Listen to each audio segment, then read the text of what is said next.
यदि संसार तुमसे बैर रखता है तो तुम जानते हो कि उसने तुमसे पहले मुझसे बैर रखा। यदि तुम संसार के होते तो संसार अपनों से प्रेम रखता, परंतु इस कारण कि तुम संसार के नहीं, वरन मैंने तुम्हें संसार में से चुन लिया है, इसीलिए संसार तुमसे बैर रखता है। जो बात मैंने तुमसे कही थी, दास अपने स्वामी से बड़ा नहीं होता, उसको याद रखो। यदि उन्होंने मुझे सताया तो तुम्हें भी सताएंगे। यदि उन्होंने मेरी बात मानी तो तुम्हारी भी मानेंगे। बस आइए आंखें बंद करेंगे का। धन्यवाद प्यारे पिता, एक बार फिर से आपके पुत्र हमारे उद्धारकर्ता प्रभु यीशु के सामर्थ्य नाम का धन्यवाद करते हैं कि प्रभु आज के इस वचन को हम सीखने जा रहे हैं। आप हमारी सहायता करें। इन गवाहियों के लिए धन्यवाद देना चाहते हैं कि प्रभु आप हर पल हर क्षण हमारे साथ हमारे जीवन में बड़े बड़े आश्चर्य कर्म करते हैं। प्रभु हम आपका दिल की गहराई में समझ जाते हैं। और आज के इस दिन के लिए धन्यवाद करते हैं कि प्रभु आज हम भले ही संख्या में कम है, लेकिन प्रभु आप हैं हमारे बीच में उपस्थित। आप ही हमें आशीषित करने वाले। पवित्र आत्मा हमारी सहायता करें इस वचन को सीखने में, समझने में बुद्धि और ज्ञान मिले, वचन का प्रकाश मिले, ताकि हम इसे सीखें, समझें और इस वचन के द्वारा आपकी महिमा आदर महिमा सम्मान केवल यीशु को। प्रार्थना को सुनिए यीशु प्रभु के नाम से आमीन।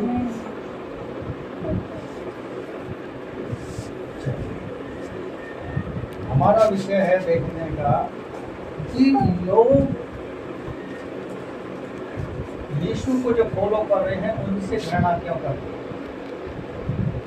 या ऐसे परिवार या ऐसे भाई बहन या ऐसे अगुवे जो परमेश्वर पर भरोसा रख के ईमानदारी सच्चाई का जीवन बिता रहे हैं, वो क्यों बैर रख रहे हैं संसार में। परमेश्वर एक योजना के तहत काम कर रहा है,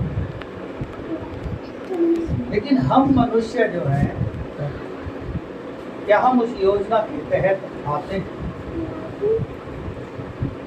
उस योजना के बीच में शामिल है, उसमें सम्मिलित हैं, उस योजना का हिस्सा हैं?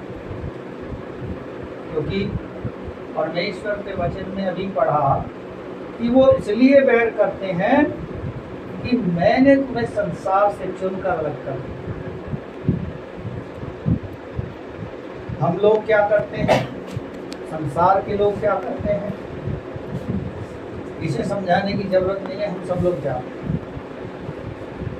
लेकिन यदि हम परमेश्वर को जानने के बाद भी संसार के जैसे काम कर रहे हैं, तो फिर हमारे लिए ठीक रिजल्ट नहीं है।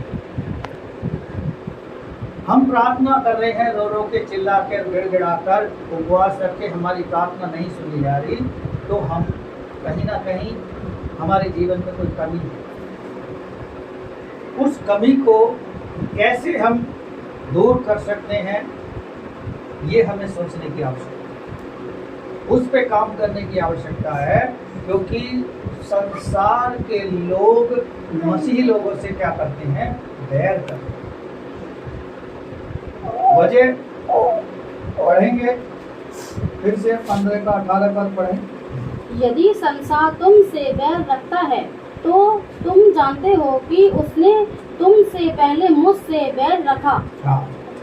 यदि संसार के लोग हमसे बैर रखते हैं तो हमसे पहले उनसे यीशु मसीह से रखा। आप यूहन्ना, मत्ती, मरकुस, लूका, ये चारों किताबें आप पढ़ेंगे तो इसमें चारों में ये दिखाया। और वो कौन थे जो बैर रखते थे? वो सदूकी भरोसी लोग भी थे, यहूदियों में से भी थे, सब प्रकार के लोग थे। या यूं कहें आज के समय में कि यदि कोई अच्छी उन्नति कर रहा है तो उससे जलन रखने वाले लोग। मसीह लोग ना किसी से झगड़ते हैं, ना गाली गलौज करते हैं, शांति प्रिय जीवन बिताते हैं। लेकिन उसमें भी संसार के लोग उनसे बैर रखते हैं। परमेश्वर ने बताया और कह के गया कि ये लोग तुमसे पहले मुझसे बैर कर। सदूकी पड़ोसी हमेशा यीशु मसीह को घात करने की योजना बनाते रहते।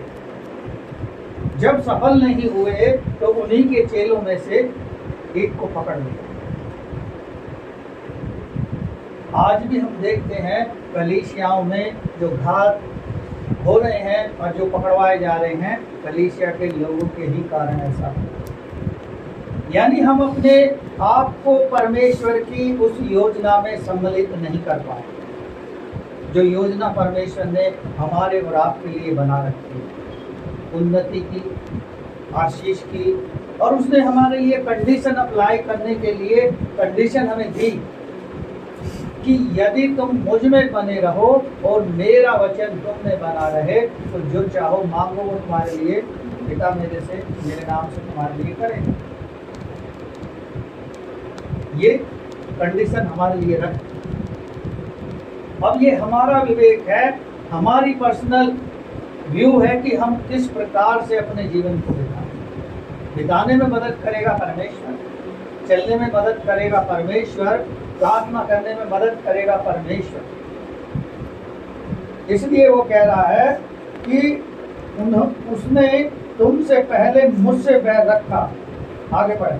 यदि तुम संसार के होते तो संसार अपनों से प्रेम रखता, परंतु इस कारण कि तुम संसार के नहीं वरन मैंने तुम्हें संसार में से चुन लिया है, इसलिए संसार तुमसे बैर रखता है।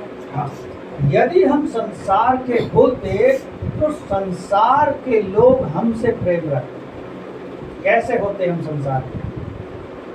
आज हम देख रहे हैं जो संसारिक लोग हैं वो भी आपस में एक दूसरे से बैर भाव रखते हैं, वो भी एक दूसरे को लड़ रहे हैं, झगड़ रहे हैं, अपनी आत्मग्लानि को महसूस करने के लिए, बदला लेने के लिए तरह तरह के काम कर रहे हैं।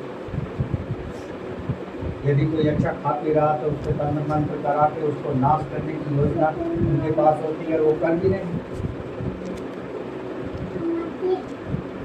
हम एक परिवार में गए, उन्हीं के परिवार के लोगों ने उन पे उल्टा सीधा काम कर रखा और वो कभी सफल नहीं हो पा रहे, जबकि उसकी नौकरी अच्छी है, बच्चे उसके नहीं हैं, फिर भी उसके पास पैसा नहीं है, फिर भी उसके पास आशीष नहीं है, क्योंकि जो भी वो कमाता है सब गंवाते हैं।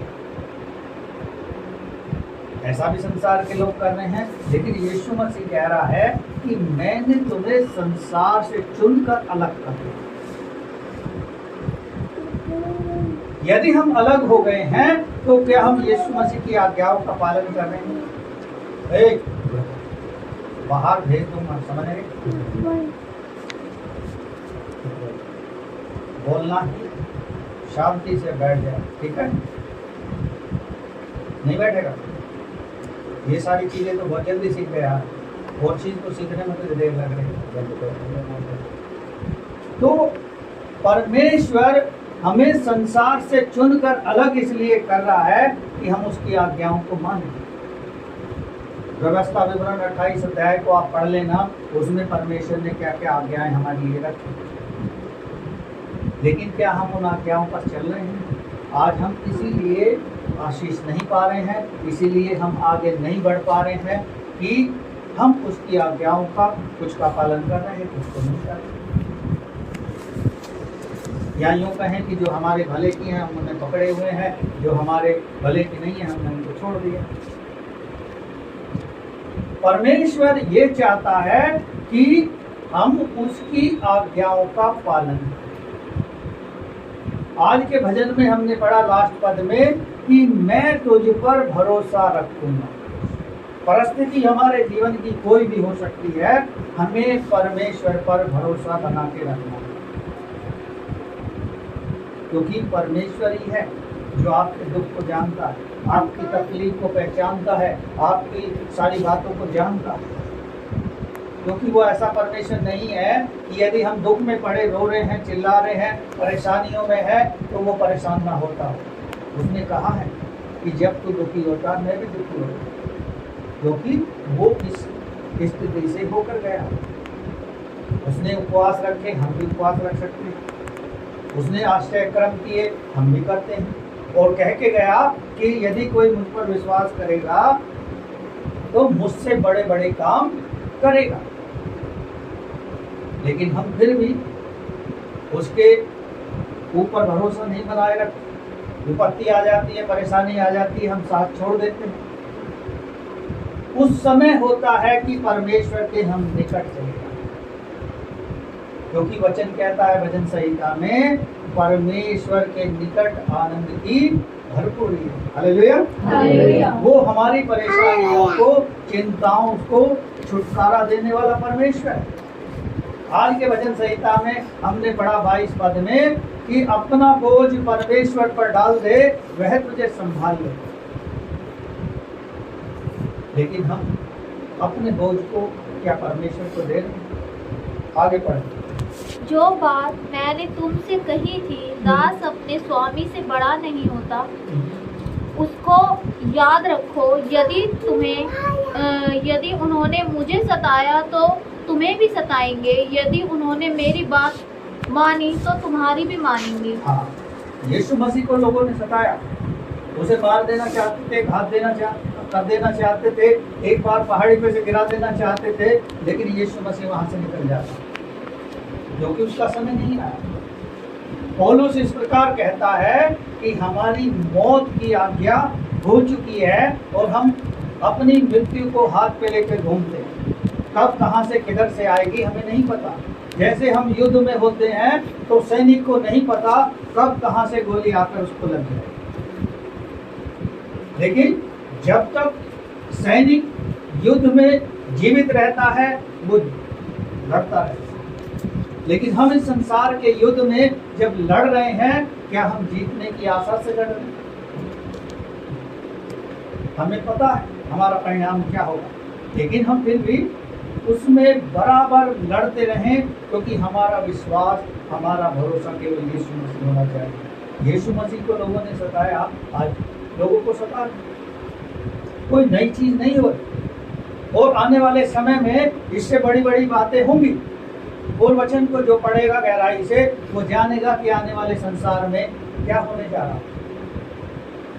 कई लोग कह रहे हैं फिर से जल प्रलय आएगी, लेकिन परमेश्वर का वचन बताता है जल प्रलय नहीं आएगी। ये जो आकाश में आप सूर्य और तारों को देखते हैं, ये पृथ्वी पर टूट कर गिरेंगे और इससे पूरे उसमें आग लगेगी और ये तहस नहस हो जाएगा।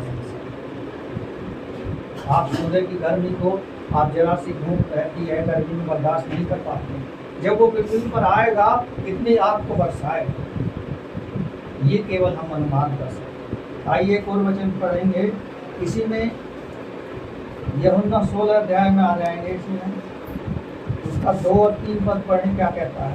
वे तुम्हें आराधनालयों में से निकाल देंगे। हाँ, वे तुम्हें आराधनालयों में से निकाल देंगे। किसको? लोगों को, परमेश्वर के। हाँ, वरन वह समय आता है कि जो कोई तुम्हें मार डालेगा वह समझेगा कि मैं परमेश्वर की सेवा करता हूँ। हाँ, वो ऐसा क्यों समझेगा कि मैं परमेश्वर की सेवा कर रहा हूँ? क्योंकि उसका मन परमेश्वर की ओर नहीं लगा होता है। वो केवल अपनी ईगो, अपने लड़ाई झगड़ों से मिटाने के लिए ऐसा काम करेगा। कई लोग हम देखते हैं कलीसिया में, जब कलीसिया में उसको वो चीज़ें नहीं मिलती हैं तो कलीसिया के भाई ही फिर जलन रखने लगते, उसकी सुनी ना जाए या उसकी बात को कोई ध्यान ना दे तो वो जलन रखने लगता है। वही फिर क्या हो जाता है? यहूदा स्कूटी बन जाता है, क्योंकि शैतान ऐसे लोगों को ही खोजता है। इसलिए परमेश्वर का वचन कह रहा है, उन्होंने क्या किया? आराधनालयों से हम लोगों को निकाला। हाँ, आगे। ऐसा वे इसलिए करेंगे कि उन्होंने ना पिता को जाना है और ना मुझे जानते हैं। हाँ, ना तो उन्होंने सच्चाई को जाना, और वचन कह रहा है ना पिता को जाना ना पुत्र को जाना। अज्ञानता के कारण वो ऐसा करेंगे, केवल अपना बदला पूरा करने के। कई जगह की कहानी मैंने देखी। अभी पिछले दिनों एक मैं ऐसे पास्टर को जानता हूँ, वो बेचारे पकड़ लिए गए लेकिन जैसे लोगों को बता रहे थे, लोग उन्हें फ़ोन कॉल कर रहे थे कि क्या हुआ पास्टर जी, टीमें भी उनके पास गई तो उन्होंने कहा कि धर्मांतरण को लेकर मुझे पकड़ लिया। लेकिन जब तहकीकात हुई पुलिस की, और एक हमारे मित्र हैं उन्होंने भी वहाँ के अधिकारियों से पूछा तो उन्होंने कहा ये कुछ केस और है, इस केस में नहीं पकड़ा। यानी लोग अपनी बातों को भी छुपा के रखते हैं। जो पकड़ा गया है वो तो धन्य है। तो तुम्हारी 6 अध्याय को पढ़ोगे, वहाँ लिखा है 5 में भी कि जब तुम्हें लोग मेरे नाम के कारण सताएं तो अपने आपको धन्य समझना, क्योंकि लोग तो क्राइम करके अंदर जाते हैं, हम बिना क्राइम करे ही अंदर जा रहे हैं। लेकिन परमेश्वर का वचन साबित होता है। आप मत्ती 24 अध्याय को पढ़ लेना, आने वाले दिनों में और क्या क्या होगा। हमारे भारत देश का ही राज्य है मणिपुर, गांव नहीं है। आप सब लोग सुन लें, जब प्रार्थना कहते हैं तो गांव कहते हैं, वो गांव नहीं राज्य है। और वहां उस राज्य में केवल मसीही लोग रहते हैं। इस तरह से 2 बहनों को निर्वस्त्र करके घुमाया गया। कैसे लोग मजाक बना रहे थे उनका, देखने में भी शर्म आती है उन लोगों पर और इस मानवता पर कि इतना भी हमारा देश गिर जाएगा। एक बदले की भावना कि ये मसीही लोग। और प्रशासन को देखो, 2 महीने तक कोई कार्रवाई नहीं होती। क्या होता है? हम कहाँ पे चल रहे हैं? कोई कह रहा अमृतकाल पीढ़ी है, कोई कह रहा है स्वर्ण युग है, कोई कह रहा कंप्यूटर का युग है। क्या ये युग ऐसी बातें लेकर आए? उन बहनों के मन से पूछो जिनको हजारों की भीड़ के सामने निर्वस्त्र करके घुमा रहे हैं और उनके प्राइवेट पार्ट्स को छेड़ रहे हैं वो दुष्ट लोग। क्या परमेश्वर इस बात से खुश होगा?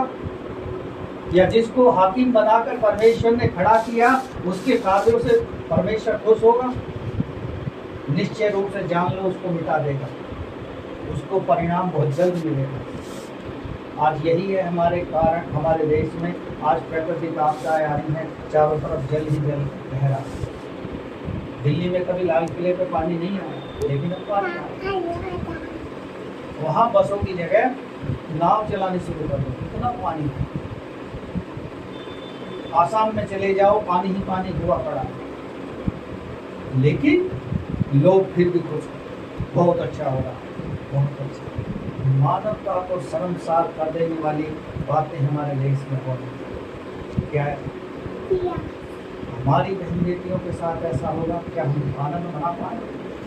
जो लोगों को परमेश्वर ने कुछ सिंहासन दिए हैं चुनकर, जिनको अधिकारी ठहराया है, वो लोग इस पर चुप्पी साधे हैं। किससे? मृत्यु के डर से।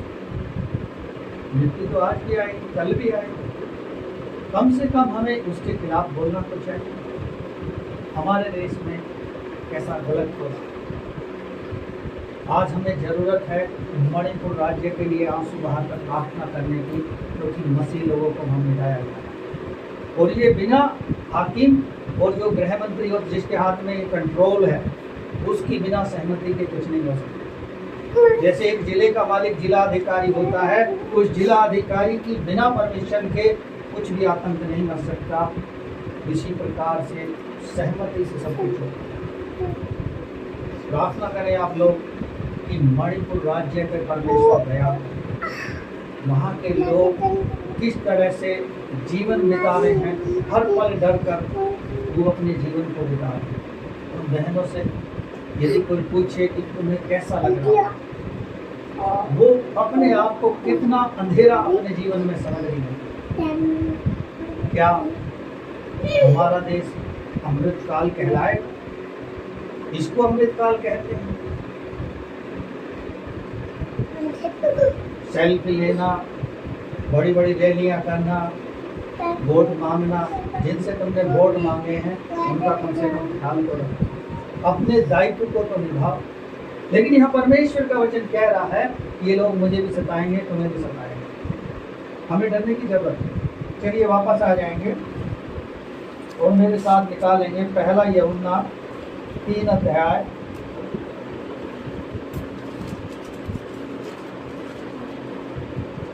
उसके 1 पद को पढ़ेंगे।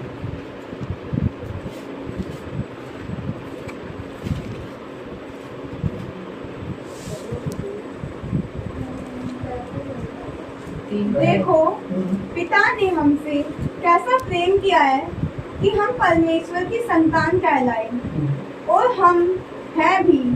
इस कारण संसार हमें नहीं जानता, क्योंकि उसने उसे भी नहीं जाना। हे प्रियो, अब हम परमेश्वर की संतान हैं, और अभी तक यह प्रकट नहीं हुआ कि हम क्या कुछ होंगे। इतना जानते हैं कि जब वह प्रकट होगा तो हम उसके समान होंगे। हाँ, उसके समान होंगे। जब प्रकट करेगा वो कैसा प्रेम हमसे रखा कि हम उसकी संतान कहलाए। लेकिन हम फिर भी अपने पिता को भूल जाते, अपने संसारिक माता पिता को भी नहीं याद रख पाते। आप यशा 1 अध्याय 2 अध्याय को पढ़ेंगे, वहां लिखा है बैल अपने स्वामी को और गधा अपनी चरनी को पहचानता है, लेकिन ये इजराइल के लोग मुझे नहीं जानते। किसको नहीं जानते? परमेश्वर को नहीं। इसलिए परमेश्वर इजराइलियों से 40 साल तक धोखा रहा और उनको 470 साल के लिए गुलामी में डाल दिया। हमारे लोग भी परमेश्वर के भय को सीरियसली नहीं लेते, परमेश्वर में चलना सीरियसली नहीं समझते, क्योंकि यही कारण है कि आज हम गुलामी में हैं। आने वाले दिनों में आप देखेंगे भारतवर्ष में क्या क्या होने वाला है, क्योंकि परमेश्वर से कुछ नहीं छुपा है। जकरिया 2 अध्याय के 6 पद को पढ़ेंगे, लिखा है जो मेरे दास को छूता है वो मेरी आँख की पुतली को टच करता है। पलटा लेना परमेश्वर का ही काम। जब वो पलटा लेता है तो जनता बेबस हो जाती है। जैसे उसने एक नमूना पेश किया, कोविड आ गया, पूरा देश एक जगह रुक गया। जो लोग ये कहते थे कि हमारे पास समय नहीं है, समय नहीं है, परमेश्वर ने शायद उनकी पुकार को सुना और कहा समय ही समय है, अब करके दिखाओ मेरे लिए कुछ। लेकिन उस समय में भी लोगों ने कुछ नहीं करके देखा। ऑनलाइन प्रार्थना चल रही थी, नहीं पता पास्टर को कि कितने लोग ऑनलाइन जुड़े हैं, लेकिन परमेश्वर को पता था। अब हमें परमेश्वर क्या करे ऐसा कि हम उसके साथ निकट रहें। इससे बड़ा परमेश्वर और कोई काम नहीं कर सकता। अभी एक और ऐसी महामारी आने वाली है, जैसे आपने देखा होगा एक प्रकार का ऐसा वायरस आने वाला है जो वैज्ञानिकों की गलतियों से उत्पन्न हो जाए, या यूं कहो कि बना देंगे, क्योंकि वैज्ञानिक गलती करते हैं। उस गलती का परिणाम सब होगा। इसलिए परमेश्वर अपने लोगों को बचाकर रखना चाहता है, इसलिए वो कहता है तुम मेरे निकट आ जाओ। जिस तरह दंगा हो जाता है तो माता पिता अपने बच्चों को घर में अंदर कर लेते हैं, आ जाओ पर कोई तुम्हें न मारे, कोई तुम्हें न छेड़े। उसी प्रकार से आने वाली विपत्तियों से पहले परमेश्वर अपने लोगों को समेट के अपने पास रखना चाहता है। हालेलुया। चलिए आगे पढ़ेंगे, प्रेरितों के काम में आ जाएंगे। 14 अध्याय के 22 पद को पढ़ेंगे। क्या कहता है परमेश्वर को? हाँ भाई, घर में लेट रहा तो हैं, पढ़ाओ जा। 10 अध्याय के 13 पद को 14 का 22 पढ़ेंगे।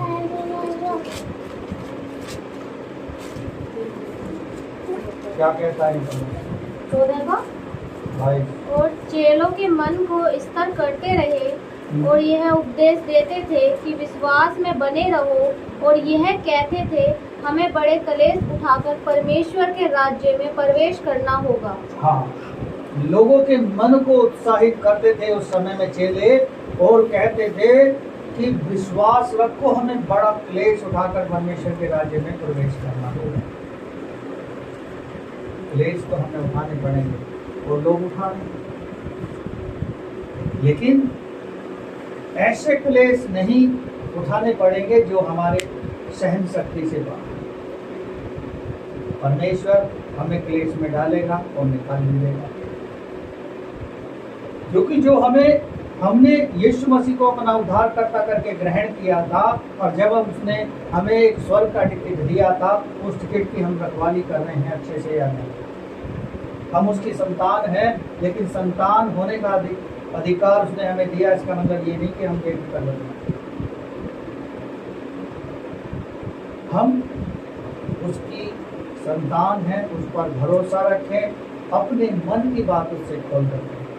आगे पढ़ेंगे 2 तीमुथियुस 3 अध्याय के 12 पद को। वहाँ परमेश्वर का वचन क्या कहता है?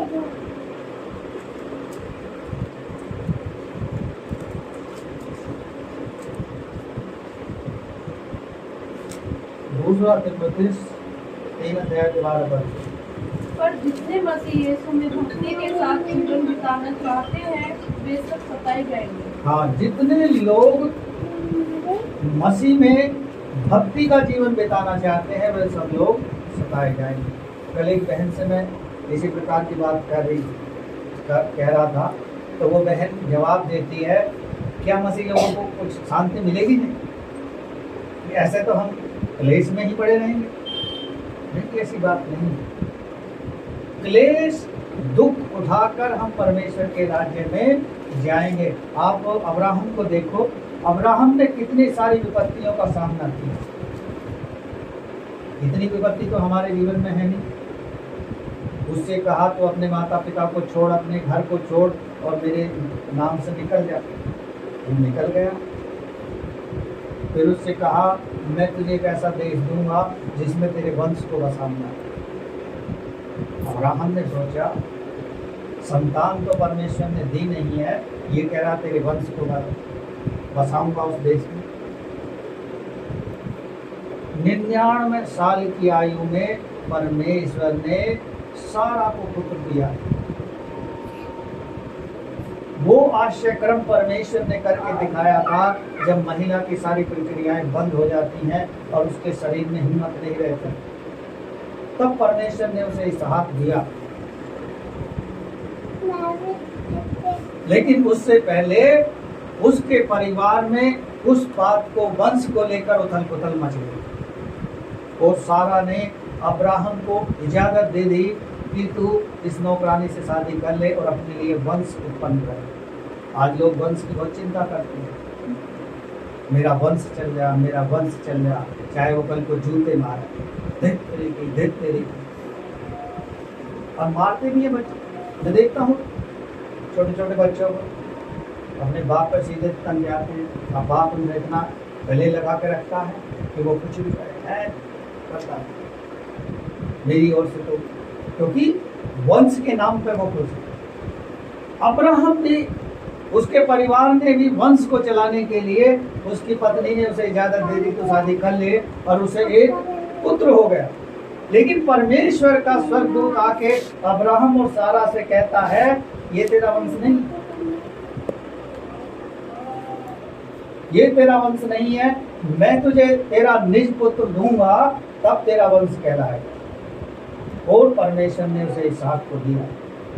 और जब इसहाक की शादी हुई तो इसहाक को भी संतान नहीं हुई, काफी वर्षों तक संतान नहीं हुई। कौन थी इसहाक की पत्नी, किसी को मालूम है? सारा नहीं, सारा तो अब्राहम की थी, रिबका। रिबका को भी संतान नहीं थी और रिबका भी इसहाक से कहती थी मेरे संतान नहीं है, ये लोग ऐसा कहते हैं। परमेश्वर ने उस पर भी दया की। आज कितनी विपत्तियां अब्राहम ने उठाई लेकिन उसने उपतक नहीं पाया।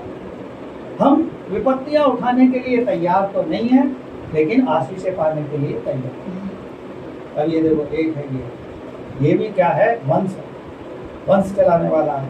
अब ये ऐसा लेट के आराम से चला रहा है, गाड़ी पूरी चला रहा है। इनकी कोई से की नहीं सुनता वो, ना इन दोनों की सुनता। क्यों? क्योंकि अभी से उस सांचे में नहीं डाला जा रहा। जैसे कुम्हार है, बर्तन बनाता, वो जैसा चाहता है वैसी आकृति उसे दे देता है। तो ये उसी सांचे में है, अब इसे जैसी आकृति देंगे वैसी ये बन जाएगा।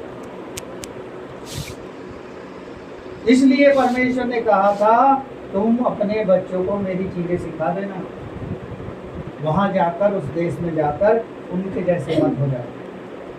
अब्राहम ने दुख उठाकर, क्लेश उठाकर परमेश्वर से आशीषें पाई। क्या हम अपनी आशीषों को खो रहे हैं? संसार के लोग तो बैर करने दो, उन्होंने यीशु मसीह से भी किया, हमारे साथ भी करेंगे, तो हमें इस बात से दुखित नहीं होना। एक और पद जल्दी से पढ़ेंगे। इसलिए यहाँ कह रहा था वो कि यदि संसार में तुम्हें क्लेश होता है तो उससे घबराना नहीं है। हाँ, मेरे साथ निकालें यूहन्ना, वापस आ जाएंगे यूहन्ना में 16 अध्याय के 33 पद को पढ़ेंगे।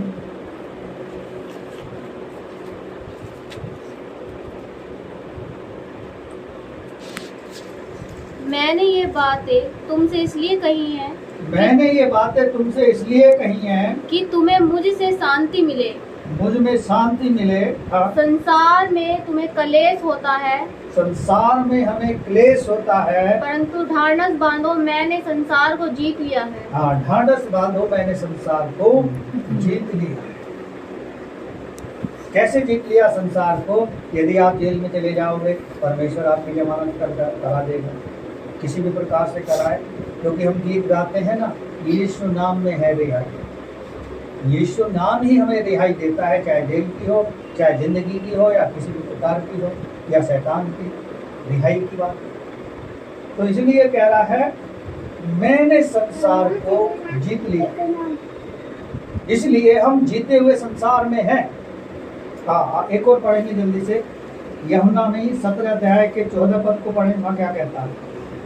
मैंने तेरा वचन उन्हें पहुंचा दिया है और संसार ने उनसे बैर किया, क्योंकि जैसा मैं संसार का नहीं वैसे ही वे भी संसार के नहीं। हाँ, ये कौन किससे कह रहा है? देखा बहन, किससे कह रहा है? कौन कह रहा है?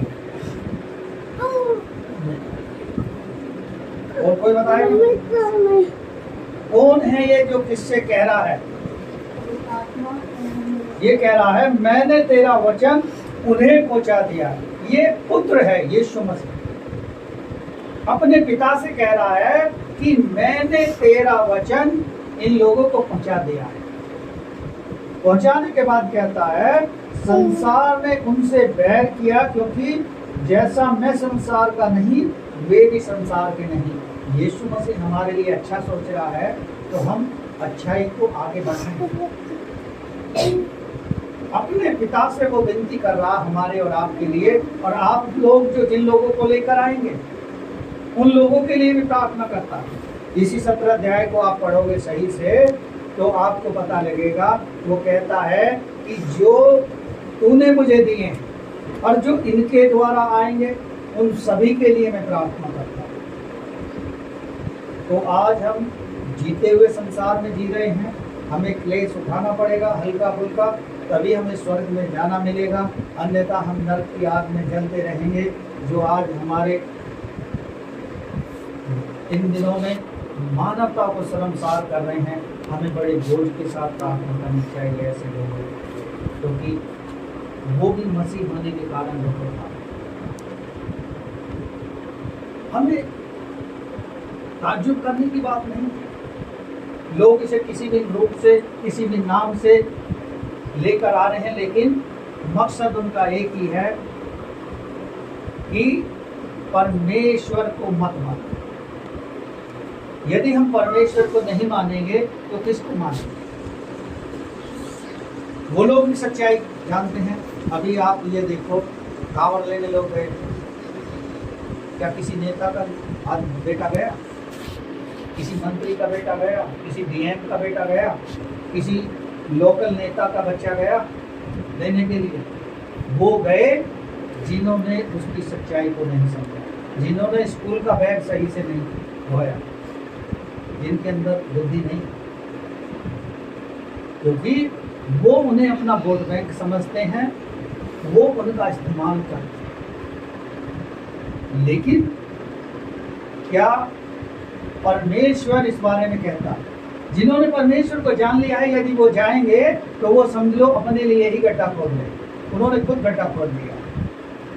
क्योंकि सच्चाई को जानने के बाद यदि हम अंधकार में चल रहे हैं तो फिर हमारा कोई नहीं बचाने वाला। फिर तो परमेश्वर ही कहेगा एक दिन, देख बेटा मैंने तुझे सच्चाई को बताया, अब तू खुद ही गिरेगा इसमें। मुझे भी दुख होगा क्योंकि तू मेरा बेटा है, तूने मुझे ग्रहण किया था लेकिन तू मेरी आज्ञाओं पर सही से चल नहीं सका, तुझे मेरी आज्ञाएं कठिन लगी, तुझे मेरी बातें, मेरा वचन दिमाग में सही से नहीं घुसा। क्योंकि कई लोगों की सोच ऐसी है, सुनते सबकी हैं, करते अपने मन की। मन ही है, यशा नबी कहता है, ये मन ही है जिसमें असाध्य रोग लगा। मन को कंट्रोल कर लिया और कंट्रोल करेगा परमेश्वर, आपकी सहायता करेगा। इसलिए परमेश्वर में बने रहो, परमेश्वर आपके लिए बड़े बड़े आश्चर्य कर्म करेगा, आपके लिए वो तमाशी से देगा जिसकी आप कल्पना नहीं कर सकते। परमेश्वर का आइए कोरस गाएंगे।